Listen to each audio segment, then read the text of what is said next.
What's up YouTube? This is Vendetta and today we're going to be looking at possibly one of the biggest battles that I've ever commentated on. Now, I'm not saying that quantitatively speaking, I'm talking about qualitatively speaking, because today we're going to be looking at Jiro and Killerfisch.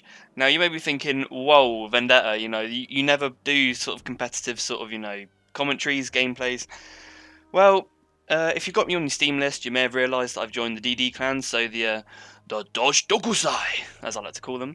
And Jiro yesterday found out how to YouTube channel. He said, "Hey Vendetta, I'll give you a page on the DD website, and you can put your YouTube stuff on there, and it'll be good because then some of the DD guys can have some of their battles commentated, and we can get some exposure going for both your channel and also the DD clan." So at which point I said, "Yeah, that sounds awesome." So very kindly of Jiro there. So thank you very much to him, and he decided to give me as the first replay him and Killerfisch. Now whoa, hold on for a second there. I'm honoured just to putting it out. But let's go look at the armies that they bought. So Jiro decided to bring some Matchlock Warrior Monks, Matchlock Samurai, but also some Matchlock Ashigaru. Matchlock Ashigaru are going to be backed up by the Sword Attendants, and the other two Matchlock units are going to be backed up by those Naginata Attendants. Now, for his main army force, he's decided to bring some Naginata Warrior Monks. Two of those guys, 20 defense, 16 attack, which is pretty darn good. And then he's also got some Bulletproof Samurai and also some Yari Samurai, both I think 20. Well, the Bulletproof has got 18 defense, but the Yari Samurai's got 20 defense. But they both are packing in, hold firm there. He's then also got 4 light cav units, and he's got 2 Yari cav along with a monk cav. He's then also got 2 sword attendants on either flank. So let's go look at Killerfisch. Killerfisch decided to bring 4 light cav, which is an interesting choice. I mean, whenever I'm normally playing about this, kind of a big battle, I'll always bring 3 to 4 light cav, and then I'll bring, I don't know, 2 or 3 heavy cavalry units, like monk cav, Yari cav.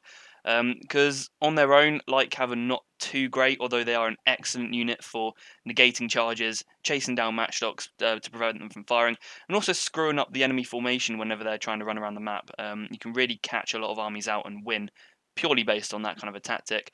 But although Killerfisch did decide to bring some bow cavalry, which is pretty nice, he's got a lot of kiting ability there. He's then also got some Matchlock Samurai on this flank and some Matchlock Ashigaru on this flank. He's decided to bring 4 Yari Ashigaru, which is an interesting choice as well. 17 defense, 11, and 17. I think the 217 have got hold firm as well. And then he's also got a long Yari Ashigaru with an Inspire 2, so it's pretty nice. He's then also got 2 Warrior Monks, so 20 defense and 16 attack, just like Jiro's. And then he's also got his general is kind of a bit of a mix. So he's got a bit of leadership there. He's got a little bit of range and a little bit of melee, but he's mainly stacking on the range there. He's also then got some Naginata Attendants, presumably to capture the Morale Shrine, which, to be honest, the fact that he brung quite a low morale army, he's got some Ashigaru there as his kind of main body. That's going to be a wise idea to go for the shrine as soon as possible, if I'm honest with you.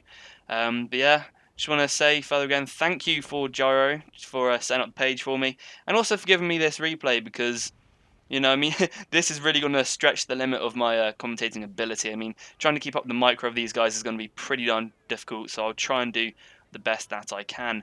However, they're both going to be making a move for the kind of centre field there in between the Sword Dojo and the Shrine, of course. The farmhouse can be pretty useful, and we'll see later on that does factor into the final result. Now, Killerfisch's general is going to be popping up and taking some nice ranged fire, which is a good idea because these Naginata Warrior Monks, of course, have only got 2 armor, which means that they're going to be very, very vulnerable to missile fire. And also, you have to remember, if you stack very heavily on those general upgrades, they're going to be very, very potent, especially the bow gens. I mean, my general has been killed in, I don't know, 3 to 4 volleys, and he's a melee general, so he's stacking, 11 armor just by a bow general, so they are very, very powerful, and he should be able to get a few nice kills there. He's already got about 20. Then he's also pulled up his bow cav, and he's going to be tearing into Jiro's light cav here, which is a very, very nice move again, cutting down some of that light cav, because light cav in kind of especially Jiro's force is going to be making up the kind of majority, and he really doesn't want to be losing those guys. He wants to be making sure he can get the full use of that full Yari cav as possible. Now over on this flank, he's going to be getting charged by long Yari Ashigaru. The Sword Lieutenant's going to be pulling back there after taking a fire from the Matchlock Samurai, I think it was. Yeah, they did. And this is going to be the first mistake of Jiro today. So he's going to be getting charged, oh no, by long Yari Ashigaru into cavalry. You could not wish for a worse scenario. Well, you could. I suppose at least it wasn't some heavy cav. But these guys, again, with their 30 bonus versus cav, that's going to be a pretty big blow to Jiro, not only to his army, but also his confidence. He's going to be backing off a bit there. Now, Killerfisch did take a nice shot there with his Matchlock Warrior Monk, so only sustaining 4 casualties, but meanwhile taking 30 kills with him. And Jiro charged off Sword Lieutenant to try and make that monk back off, and it seemed to have worked. Now, Jiro's going to be stacking all of his heavy cav over on this side, so he's got his Yari cav, but also his Warrior Monk cav, which is pretty good. Kind of massing that onto Killerfisch's flank here is going to be a pretty good move, because you have to remember Killerfisch has only got those 4 light cav, which means that he's very, very vulnerable to any sort of cav charge, any cav micro, and you see Killerfisch's general there getting some nice kills off, and Jiro is now going to be charging forward and trying to catch Killerfisch's general. Whether he's going to get him is going to remain to be seen. I don't think he will. Oh no, no Jiro! Oh my god, that is awful. Oh no. Oh, that's so unlucky there. The micro just didn't quite follow up, and there you go. Now he realises. To be honest, my micro in this match would be shocking as well. But, you know, Jiro's pulling out Killerfisch's 2 light cabs. Not really too effective for Killerfisch, just to take out this 1 unit here. These guys could be doing something else like flanking, maybe getting a bit of map control and worrying the hell out of Jiro. But no, he's going to be taking it over and killing off that depleted unit. Jiro's Sword Lieutenant's going to be finishing up these Naginata Lieutenants, and over here on this flank, Killerfisch did charge in some light cav to try and slow Jiro down, but his Matchlock Warrior Monks were actually going to be just, you know, sat there taking some pot shots, because it doesn't really matter if you kill your light cav as long as, you know, it's kind of for the great good. And but Jiro managed to kind of micro around that. He took 1 around the flank, 1 around this flank, hit the Warrior Monks, and now the light cav and the Warrior Monk's going to be dead. So it looks like Killerfisch has already lost 2 of his light cav units, and also that Matchlock Warrior Monk, which is going to be a pretty instrumental unit in this game. You know, Killerfisch is going to be doing some nice micro with his general. That's possibly the most micro-intensive general to bring, I'd say, is the bow cav, because you have to constantly kite backwards and forwards. And Killerfisch has been pretty lucky that Jiro's micro has been slightly off. Jiro has had several opportunities to go kill his general, but he's going to be pulling up his Matchlock Ashigaru and trying to pick away at these Yari Ashigaru, who have got very low morale. Again, you know, that's one of the problems of bringing a very heavy Ashigaru army, is the fact that your morale is going to be generally very low. Now over on this side, it looks like Killerfisch did make some ground. You know, those light cav did charge down the hill, try and take out some of Jiro's units, but it didn't quite work out for him. And his Yari Ashigaru now going to be routing, it looks like, shattered again.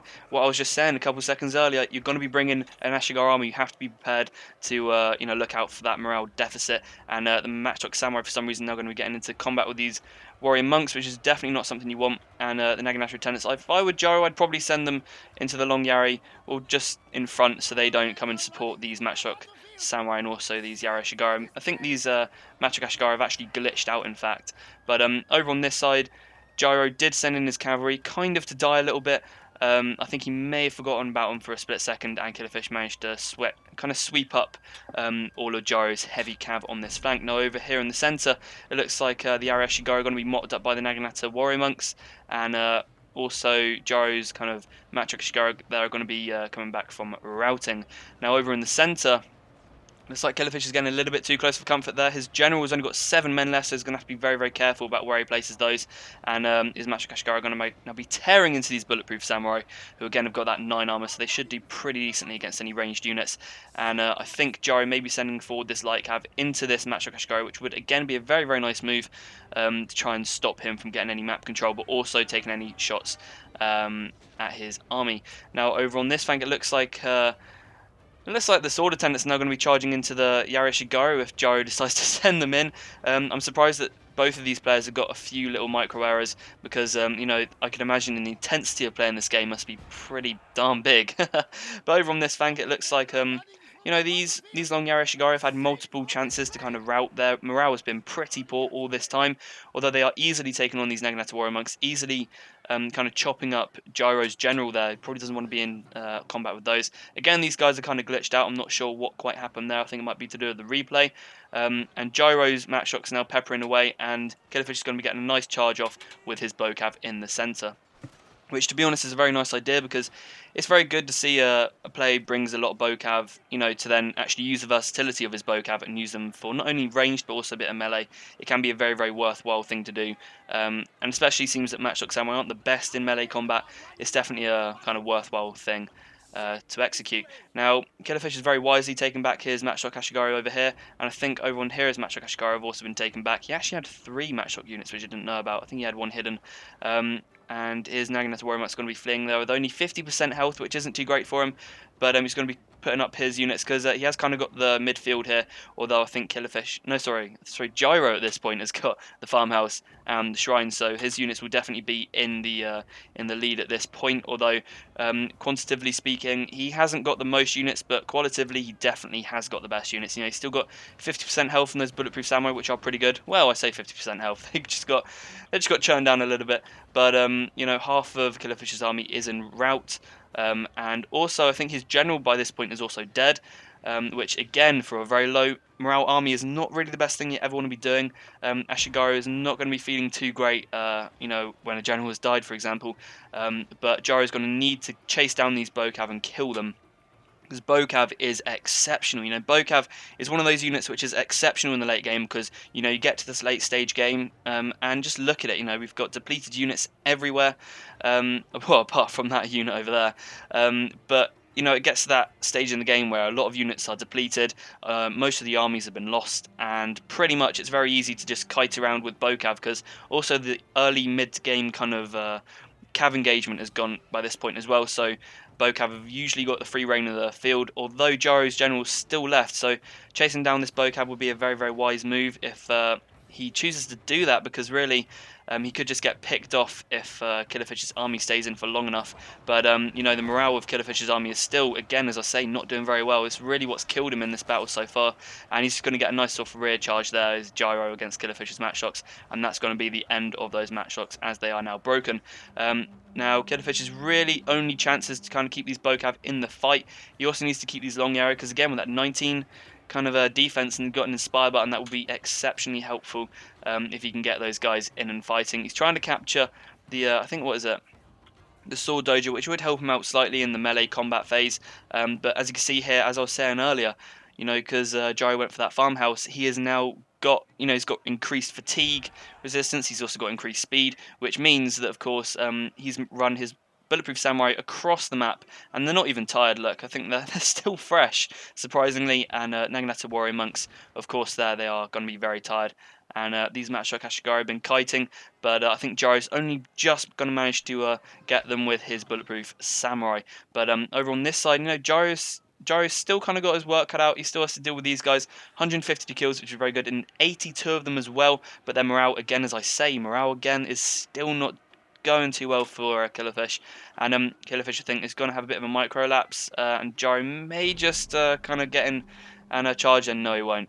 But Killerfisch's main sort of the main kind of thing going for him at the moment is just his bocav, but he really needs to take out the general if he's going to stand a chance of winning this match overall, because if he can just take out Jiro's general, he will definitely, I would actually say he has a very, very good chance of winning this, although he may be running out of a few arrows, and there's his micro mistake as he gets charged by Jiro's general, and these guys do rout and the game ends. So I hope you enjoy this, and hopefully enjoyed the commentary, should I say. I tried to keep up with both players because their micro was pretty darn hard to keep up with. But let's go, as always, to the results screen. So here we are, guys, and I think the men deployed kind of shows that Killerfisch did bring a bit of an Ashigaru army, as he does deploy just under 300 more men more than Jiro. But I think really in the end there, it was kind of Jiro's qualitatively better units which kind of let him win that game. And also the farmhouse, a lot of people say the farmhouse is pretty bad, and I've slated the farmhouse in previous commentaries, but I am starting to come around. I'm starting to fall in love with the farmhouse a little bit, because it really can mean the make or break of any game, and I think in this instance, the farmhouse was actually a big help to Jiro himself. But let's go look who did well and who did not. So Jiro, unsurprisingly, actually got 203 kills there, which is very, very nice.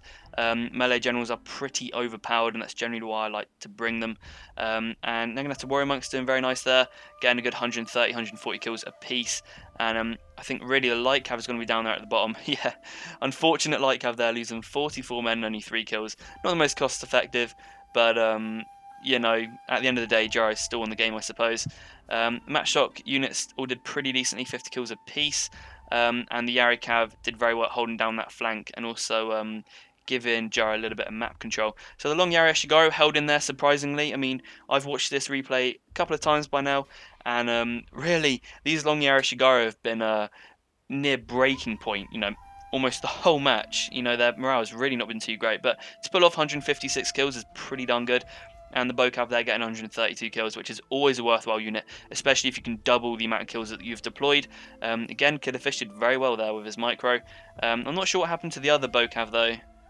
Let's see if we can find it. Oh, there it is. I mean, they still got 120 kills as well. Again, doubling that deployed unit. So they still did pretty well, but I think really what kind of killed it for Killerfisch in the end was the lack of cav. So the heavy cav, you know, Jiro had a lot of free reign there. Got a lot of map control and kind of pushed Killerfisch back a little bit into a corner.